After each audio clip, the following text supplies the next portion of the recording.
Hello students, welcome to my channel. So students, आज मैं फिर से ज्योमेट्री एक्सप्लेन करने वाला हूं और इस ज्योमेट्री में मैं कवर करूंगा what is point, line and line segment. Point क्या होता है, लाइन क्या होता है, लाइन सेगमेंट क्या होता है और इन सब में क्या क्या डिफरेंसेस होते हैं। उसके बाद मैं कवर करूंगा what is open and close figures. Open figures क्या होती है, क्लोज फिगर्स क्या होती है। देन कवर करूंगा व्हाट इज सिमेट्री और ये सब कुछ मैं कवर करूंगा अंडर द ज्योमेट्री सेशन। ठीक है, तो ये आपको पता है कि अभी मैंने एक ज्योमेट्री का सीरीज को लॉन्च किया हुआ है, तो आप यहाँ पर ज्योमेट्री का सारा बेसिक जो है वो सारा कुछ मैं एक्सप्लेन करने वाला हूँ। तो यहाँ पर मैंने वीडियो रिकॉर्डिंग किया हुआ है, तो आपको सबको अगर जूनियर क्लासेस का सारा ज्योमेट्री अगर आपको अंडरस्टैंडिंग करना है तो आप सारे के सारे पार्ट्स को जरूर आप शो कर देखिए यहाँ पर। ठीक है, तो इसमें आपको सारा को सारा बेसिक नॉलेज आपको ज्योमेट्री की मिल जाएगी यहाँ पर। तो चलिए हम लोग कवर करते हैं नेक्स्ट सेशन क्या हो रहा है इसमें। सो नेक्स्ट स्लाइड में हम लोग यहाँ पर कवर करेंगे what is point and triangle. ठीक है, पॉइंट क्या होता है और ट्रायंगल क्या होता है।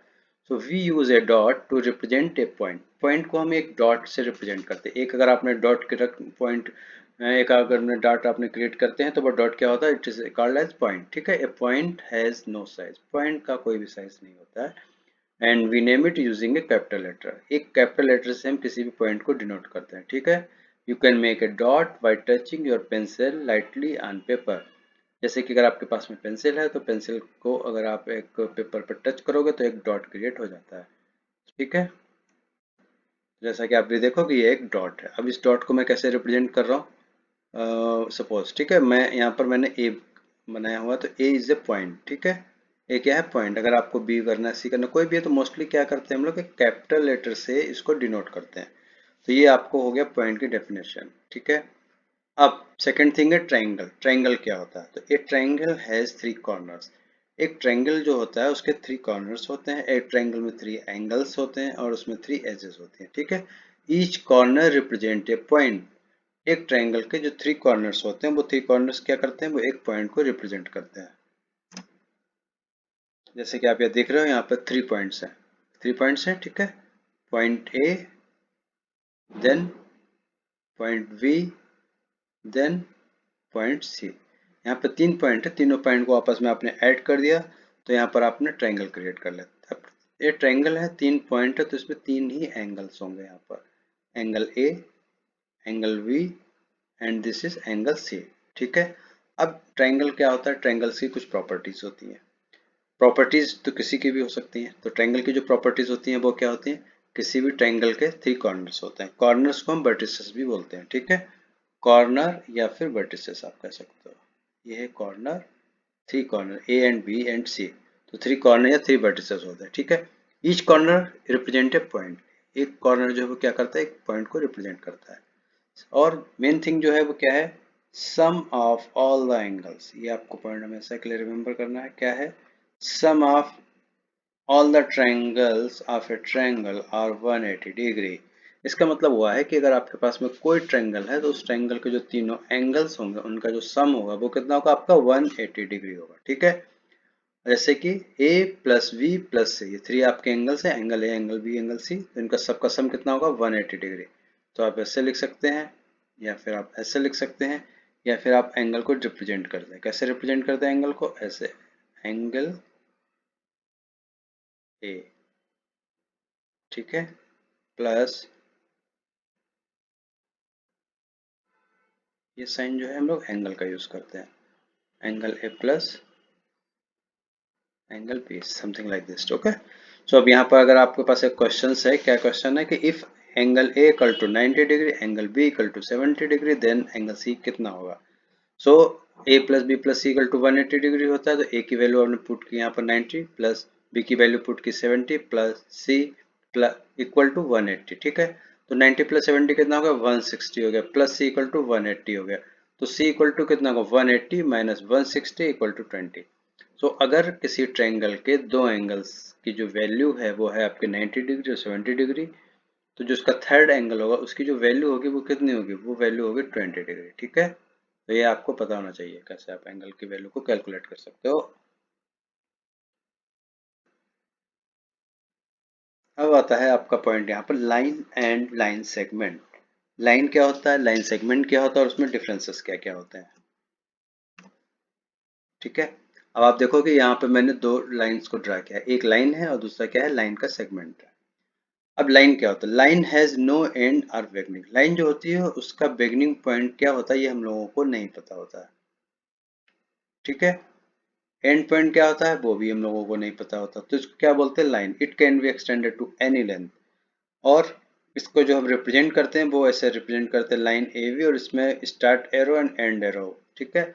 Left arrow and right arrow, आप कुछ भी कर सकते हो, तो एरो का जो साइन होगा वो इसके ऊपर होगा, तो इसको आप कैसे करते हो, लाइन ए बी, ठीक है। अब लाइन सेगमेंट क्या होता है, लाइन सेगमेंट ये हो गया आपका, अगर आपने इसमें दो पॉइंट दिए हैं ए और एक आपका पॉइंट ये हो गया बी, तो अगर आप एक लाइन जो ड्रॉ करो ए टू बी अगर आप ड्रॉ कर रहे हो तो वो हो गया आपका लाइन सेगमेंट, ठीक है। तो line segment is a part of A line, ये क्या होता है, पार्ट ऑफ ए लाइन होता है। It has a fixed length, it has two end point, इसका पॉइंट होता है एंड पॉइंट। टू कौन कौन से हैं, इसका एक एंड पॉइंट ये हो गया आपका ए और दूसरा एंड पॉइंट आपका ये हो गया वी। लाइन की फिक्स लेंथ होती है, इसका मतलब क्या हुआ, मतलब क्या होता है कि अगर आपसे कोई कहता है कि please draw a line of 5 centimetre, कि आपको एक लाइन ड्रा करनी है 5 सेंटीमीटर की, तो आप क्या करेंगे, एक स्केल लेंगे और उस स्केल की हेल्प से एक आप लाइन को ड्रा करेंगे और उसकी लेंथ को चेक करेंगे, कितनी लेंथ को चेक करेंगे, ये होनी चाहिए आपकी 5 सेंटीमीटर, ठीक है। 5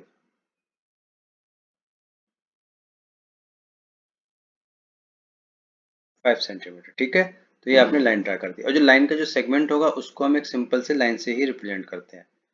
अब इसमें कुछ थिंग्स होती हैं, वो क्या होता है, we use a scale to measure the line segment. अब लाइन सेगमेंट के लिए हम क्या यूज करते हैं, यहाँ पर आपको पता होना चाहिए, scale. With the help of the scale हम लोग लाइन सेगमेंट को ड्रॉ कर सकते हैं।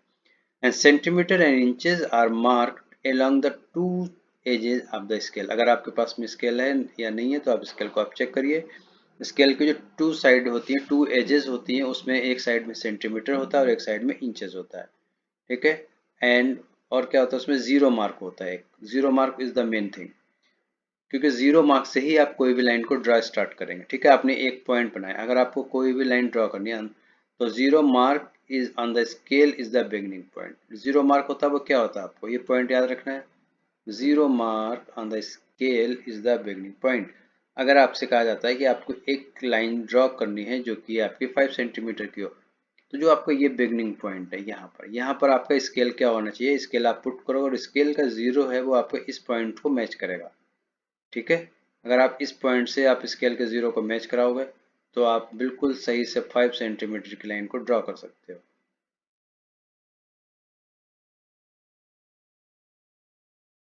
ठीक है। तो ए टू बी 5 सेंटीमीटर की लाइन ड्रॉ करने के लिए क्या करना है, आपको मेन पॉइंट जो होता है जीरो, जीरो से आपको लेंथ को चेक करना है। चलिए अब मूव करते हैं हम नेक्स्ट स्लाइड में। ओके, सो यहाँ पर हमें कवर करना है what is open and close figure. It's very simple. क्या होता है, figures are shapes having same starting end end point are called close figures. Close figures वो फिगर्स होती हैं जिनका स्टार्टिंग पॉइंट और एंड पॉइंट सेम होता है, जहां से स्टार्ट होती है वहीं पर एंड हो जाती है, तो वो कौन सी होती है आपकी close figures. All the shapes are made up of lines in which a set of points change their direction. जो शेप्स होती हैं वो कैसे बनती है, वो लाइन से ड्रॉ की जाती है, ठीक है। अगर हमने मल्टीपल लाइंस की हेल्प से हम किसी भी तरह के शेप को बना सकते हैं। Figures having different endpoint and starting point, they don't end at the starting point are called open figure. Open figures वो होते हैं जिनका different end point होता है और starting point होता है, starting point और end point different different होगा, तो वो कौन सी आपकी figures होंगी, open figure होंगी, ठीक है। They don't end at the starting point, मतलब जहाँ से start हुई है वहीं पर जाके वो end नहीं होंगे, तो ऐसी figures को आप क्या बोलोगे, ऐसी figures को हम लोग बोलेंगे ओपन फिगर्स। और जिसका starting point and point same होता है उसको हम बोलेंगे क्लोज फिगर, ठीक है। अब ये देखिए, ये एग्जांपल किस चीज का, ये एग्जांपल है आपका क्लोज फिगर का। अगर मैं कहूँ कि मैंने यहाँ से इस फिगर को स्टार्ट किया है, यहाँ से स्टार्ट किया, ठीक है, तो अगर आप देखोगे बाई लाइन मैं यहाँ से यहाँ पर आऊंगा, उसके बाद मैं यहाँ पर मूव करूंगा और उसके बाद फिर से मैं इसी पॉइंट पर मूव कर दूंगा, तो यहाँ से ये अगर आप पूरा इस टाइप से मूव करके यहाँ तक ले जाओगे तो जो इसका स्टार्टिंग पॉइंट था वही इसका एंड पॉइंट है। सेम थिंग इसका यहाँ पर होगा, ये आपका स्टार्टिंग पॉइंट से आपने स्टार्ट किया, फिर आप यहाँ पर आप मूव किया, ठीक है, फिर आपने इस डायरेक्शन में मूव किया, फिर आपने इस डायरेक्शन में मूव किया, फिर आपने इस डायरेक्शन में मूव किया, और यहाँ पर आप आ गए, तो इसका जो स्टार्टिंग पॉइंट एंड पॉइंट है वो सेम है। तो फिर ये किस टाइप की फिगर हो गई आपकी, अगर starting point and point same है तो ये हो गई आपकी क्लोज फिगर। ठीक है, ये भी आपकी क्लोज फिगर होगी। अब ये आती है आपकी ओपन फिगर। ओपन फिगर में आप देखोगे इसका स्टार्टिंग पॉइंट डिफरेंट है, इसका स्टार्टिंग पॉइंट यहाँ पर है और एंड पॉइंट इसका यहाँ पर है, दोनों पॉइंट डिफरेंट डिफरेंट है, तो ये हो गई आपकी ओपन फिगर। इसका भी स्टार्टिंग पॉइंट और ये रहा इसका and point, both point different, तो ये हो गई आपकी ओपन फिगर। तो आई होप अब आपको समझ में आ गया होगा कि open figures and close figures क्या क्या होती है। और अगर आपको फिर भी कोई डाउट है तो आप कमेंट कर सकते हैं, मैं आपको एक्सप्लेन कर दूंगा। ठीक है, जो भी आपको डाउट हो कि आपको ये वाला पॉइंट क्लियर नहीं है, आप मेरे को कमेंट करिए, मैं आपके लिए इसमें कमेंट में एक्सप्लेन कर दूंगा। और अगर ज़्यादा कमेंट आते हैं तो इन दैट केस मैं एक नया वीडियो बनाऊंगा, उसमें सारा कुछ एक्सप्लेन कर दूंगा। अब हम लोग कवर करेंगे सिमेट्री। सिमेट्री क्या होता है, what is the symmetry? So an object or thing is said to be symmetrical when both of its halves are exactly the same. इसका मीनिंग क्या हुआ? इसका मीनिंग ये हुआ कि अगर आपने कोई एक इमेज बनाई हुई है, कोई आपके पास एक शेप है, उसको आपने बीच से हाफ कर दिया और दोनों पॉइंट बिल्कुल के सिमिलर हैं, बोथ पॉइंट, कोई भी उसमें डिफरेंस नहीं है। मतलब कि अगर से दिस पॉइंट और दिस पॉइंट आर इक्वल, अगर इस पॉइंट को मैं उस पॉइंट को, लेफ्ट वाले पॉइंट को राइट वाले पॉइंट को ऊपर रखूंगा तो बिल्कुल सेम होगा। तो इस टाइप की जो भी इमेजेस होती हैं वो क्या होती हैं, उनको कहते हैं सिमेट्रिकल। ठीक है, ये सिमेट्री की डेफिनेशन होती है। सिमेट्री की क्या डेफिनेशन होती है?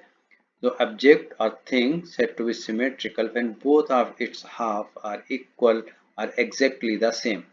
ठीक है, ये देखिए आप, ये इसका मैंने एग्जांपल दिया है, बटरफ्लाई है और ये आपका ट्रायंगल। अगर आपको ट्रायंगल को आप इस एंगल से हाफ हाफ करोगे तो ये सिमेट्रिकल रूप से कट हो जाएगा। सेम थिंग बटरफ्लाई हुआ।